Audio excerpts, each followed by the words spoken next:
Aaron David Miller is Vice President for New Initiatives and a distinguished scholar at the Wilson Center. He joins us to discuss his new book, The End of Greatness: Why America Can't and Doesn't Want Another Great President. That's the intriguing part. We don't want another one. We'll get to that in a moment.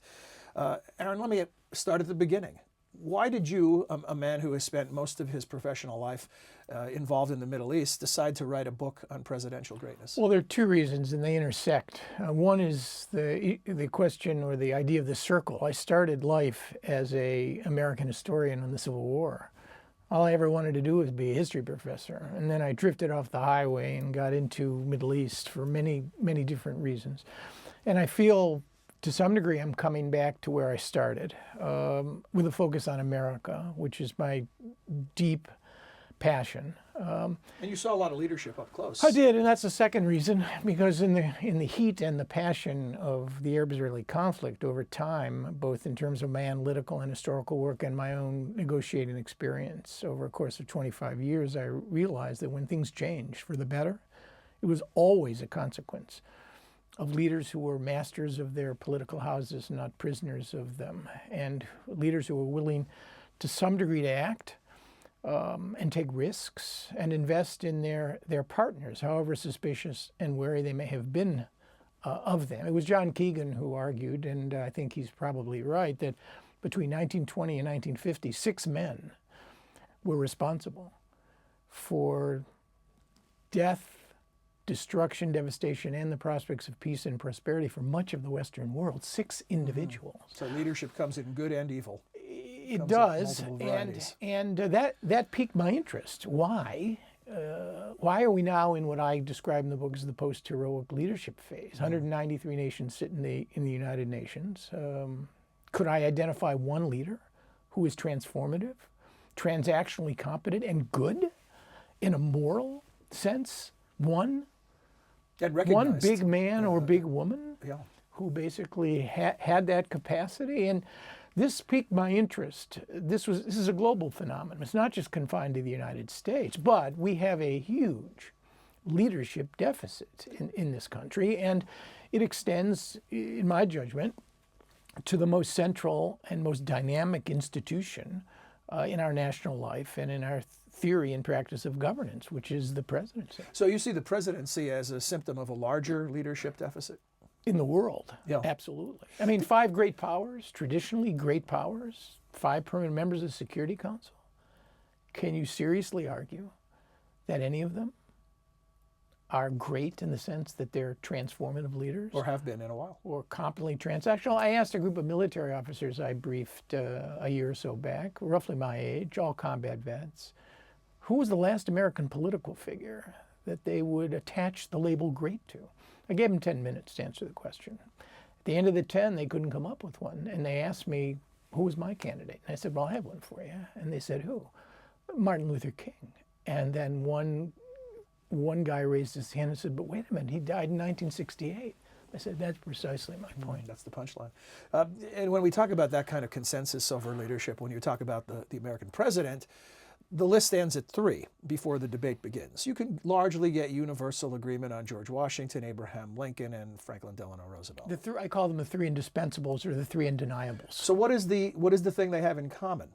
Well, the RX, so to speak, the prescription for greatness, I call them the 3 C's of presidential greatness. Number 1, crisis. Each of them confronted a crisis of not day, month, or even year-long proportion, but a systemic crisis of nation-encumbering character.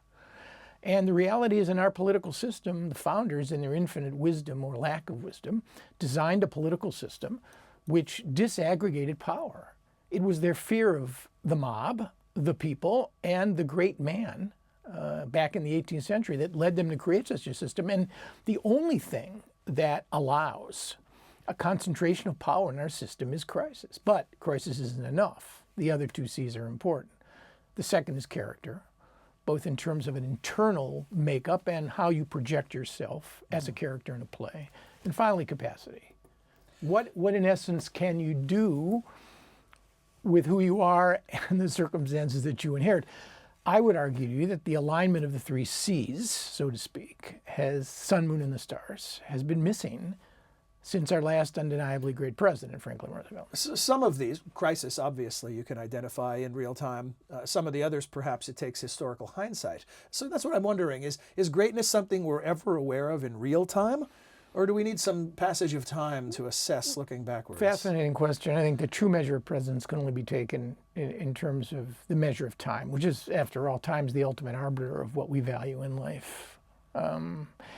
Number one. Number two, who preceded you and who comes after you? Where you sit in the presidential sequence is extremely important to determining where ultimately you will stand. But the three undeniables, however despised they were, and they were all despised, hated men. Well, one murdered. Were appreciated, mourned as great actors. You didn't require 50 years to determine. I mean, that group of clergymen wanted to turn Washington's farewell address and make it an annex to the Bible. I mean, Washington, Lincoln, and FDR were complicated, imperfect men, but the appreciation of their consequence and their greatness was in effect realized. I'm wondering if there's what I think of it as the Wizard of Oz syndrome, where the curtain's been pulled back. What kind of boxers or briefs, President Clinton? Stories about personal lives and affairs. And has that made it impossible to maintain the aura that a sense of greatness is attached to? I think it's made it much harder. What was appreciated, and it's funny because the wheel has turned many different ways. Andrew Jackson was accused, some people argue correctly, of marrying his first wife, Rachel, while she was still married to another man. That became a central issue in the campaign. And the privacy in the 18th century was to be respected, and yet some of the worst invective, Jefferson and Sally Hemings, raised its head even before Jefferson's presidency. We then got to a point early in the 20th century where there was a certain code of conduct among the media and the press to respect a certain measure of personal privacy. That was clearly the case with FDR, with Jack Kennedy, with Lyndon Johnson. And then, of course, the wheels came off the wagon. And you created a situation in which the president literally lived in a fishbowl. He had to respond as such. The media denied him, stripped away any measure of authority or mystique, which de Gaulle argued was the real essence of greatness. You had to detach yourself. You couldn't expose yourself. You couldn't, as Jerry Ford was hopelessly photographed stumbling, a talented athlete, or Reagan dozing, or George W. Bush's malapropisms. There are so many examples of why we have now denied. You become one of us. You're Right, no longer exactly. our great exalted leader. And in a way, that's consistent with a counterintuitive theme about the presidency, and that is our great ambivalence. We have always believed that we wanted presidents to be better than we were. We wanted to have, but we wanted to own them. And we were quite prepared to criticize and strip them away. And there are any number of examples of this throughout our history. Jimmy Carter looked great carrying his own luggage until things started to go south, and then we yearned for "Hail to the Chief," return to a more regal presidency. Exactly, and you got morning in America with Ronald Reagan. Don't want to give everything away because we want people to read the book, but just a quick final thought on the notion of this idea that maybe we don't want one. So. Look, what do we want? A mediocre president? I'll give it to you in a line. Number one, greatness is too rare to be relevant, and in my judgment, too dangerous to be desirable. You want a great president, John? Buckle your seatbelt. Yeah. Because in this political system, you are going to have, in order to produce that sense of greatness, a nation-encumbering crisis. I don't see how you can have one without the other, given the nature of the system. You want presidents who are good, and when I say good, I don't mean in the banal sense. He's a good guy.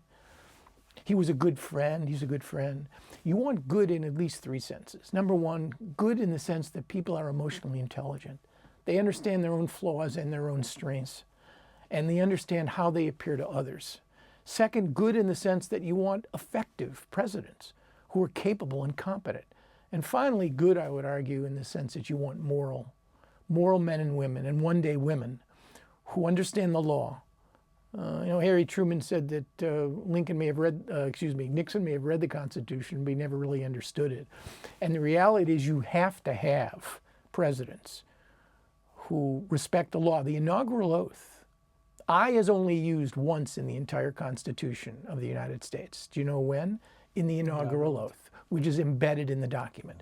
Because there is a higher power, a higher authority, and a higher code that governs the behavior of our presidents. Thank you. Look forward to the discussion that this book is going to stimulate. And congratulations on its publication. It will stimulate some, and thanks so much, John.